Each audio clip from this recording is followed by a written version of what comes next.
Hello everyone, it's just the ratio, and today I wanted to share something with you guys that I'm very proud of.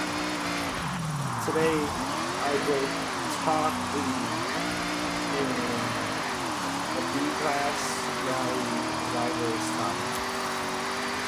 I have gotten top 60 on another track, but I don't have any videos of that, so I'm going to show you my lap time of getting top 80, and I'm going to show you how and why I built the truck the way it is. I hope you enjoyed today's video, and let's get right into it.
For 50 dually, what I wanted to do was be able to make the car oversteery. So what I ended up doing for the Ford was I put F.O. tires on it because I was rally racing, and I tried to focus on my power to weight ratio. The truck stock is, I think, 9,000 pounds, and I wanted to get that as low as possible while having high horsepower. So, as a disclaimer, this is not the tune I used in the video. What I ended up doing was making a faster tune, which is what you see here, and I got top 60 on another dirt track. So I'm going to show you my improved tune and not the one I had. So the first thing I did was I swapped in the 8-liter V10. That's the first thing I did. I swapped that in. And then I swapped in this supercharger. Not the regular supercharger. The centrifugal, I think that's how it's pronounced. The reason I swapped this one was because it is lighter and more PI efficient than the supercharger. After that, I put on the front lights that you see up here. I put these on because it brings my PI down, and I needed that in order to fit in the horsepower and weight that I did. Next, like I said earlier, off-road race tires, which is what you see. Then I maxed out the wheel width.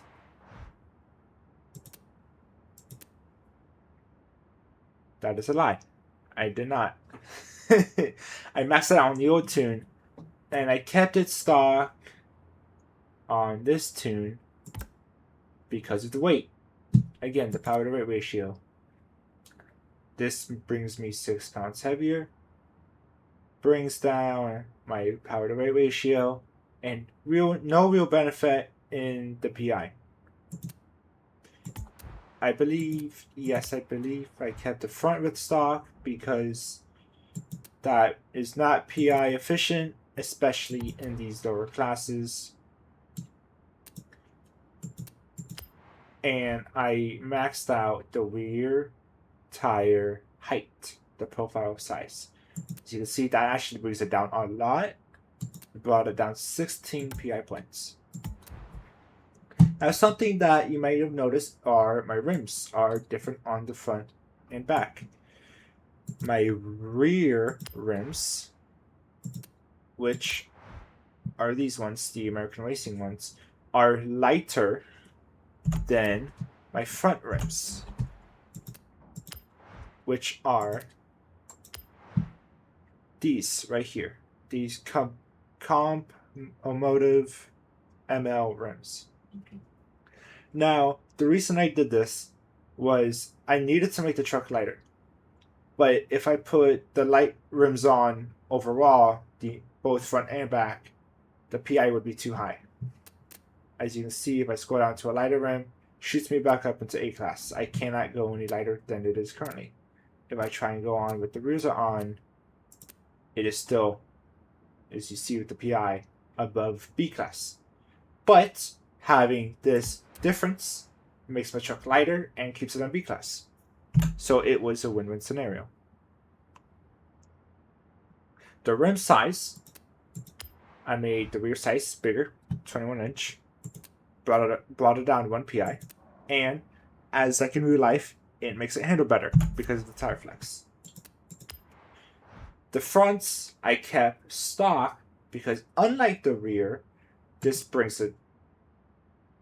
doesn't bring as much benefit. It adds weight, and there's not too much benefit to the front rims compared to the rear. If we go to my drivetrain, this is where it got pretty interesting for my build. I wanted to prioritize not just handling and grip, but that the acceleration on the straightaways. So I actually threw in the race clutch, which didn't affect my PI at all and actually saved me 10 pounds. And although it is only a 0.01 second benefit, that is still significant in a straight line. And like I said, it is 10 pounds. If you see right here. Then I went to the transmission and I threw in the sport transmission. Some people would have the street transmission, but I found that having the race transmission was better because it's just faster shifting. So with this combination with the clutch and transmission, I have a 0.05 second advantage on the straight lines. And when you're shifting in every single gear, that adds up. That does add up. So I also added the race drive line to save me 40 pounds, which was nice. Nice free 40 pounds there. And the rally diff, which I tuned anyway, so that doesn't really matter. And then what I also did was full race weight reduction. With a truck this heavy and big, it was just better to stock weight 8,000 pounds, 5,900 pounds with the race weight reduction. Perfect. Brought my weight down, all the way down, so I'm more nimble. Maxed out the roll bars. Self-explanatory, not PI. Doesn't eat the PI, just has suspension. And then I threw in the rally suspension. I did try a tune with stock suspension, but that was slower than the rally suspension because you couldn't tune it, and the stock suspension isn't that great for what I needed it to do. Now the last thing that this truck needed was horsepower. A lot of horsepower. As you saw, 1,016 horsepower. I maxed upgraded that supercharger. As you can see, made me 7 pounds lighter. and added 120 horsepower. That is this supercharger is the best of the three worlds between the regular supercharger and the turbo, because this is more PI efficient, and sometimes you can get more horsepower out of it. And then I kind of just maxed everything out except for the intake, sport intake, no camshaft. No camshaft, as you can see. Now, something I had to do was, with this horsepower, my truck was over the PI limit. And there is something really interesting about the oil, the cooling. With the first upgrade, you actually save 1 PI while adding 3 horsepower and making the power to weight ratio higher. As you can see, this does add weight, but it adds 3 horsepower, and that's enough to accommodate the weight it adds on. Now, the race one does not. It only adds an extra 3 while adding, as you can see, 19 pounds. So this actually hurts you. But having this sport cooling lowered my PI. I kept the flywheel stock because it puts you over. Everything else maxed out. As you can see, race.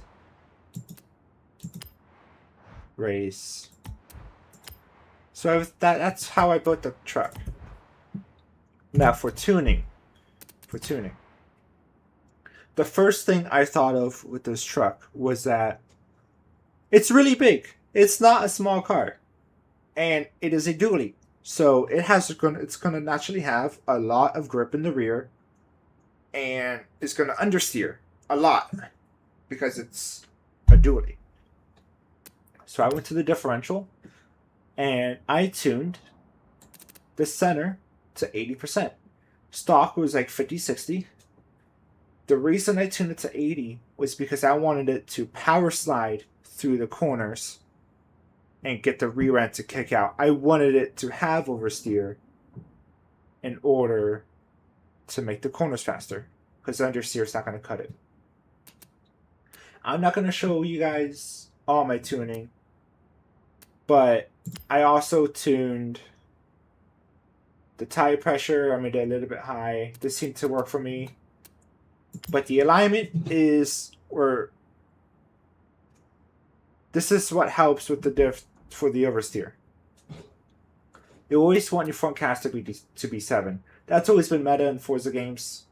7. The toe, I went to negative 1.4 in the rear, again to help that oversteer. And in the front, I did about 0.5. The camber, it's about normal camber, about 1.4 and 1. So that's what I did for the tuning. I'm not going to show you the suspension, but I wanted it to oversteer, which is why I chose the upgrades that I did, and why you see there why I tuned it to oversteer. Again, I am learning. That is why I chose everything, and that was my thought process when building this car. Now, if you guys have any tips, you can leave it below in the comments. But that is all I have for today. I just wanted to share this with you guys, and I'm sure I will get another video posted sooner, maybe later this week. And I'll show you guys my progress and how I do. For now, I'm going to stick with B-Class. It's working. It's a good learning experience. So I hope all of you guys watching have a great rest of your day. And if you want to see more of this, feel free to hit that red button. And if you like this content, hit that like button. It helps me a lot. So thank you guys. I will share you my next adventure.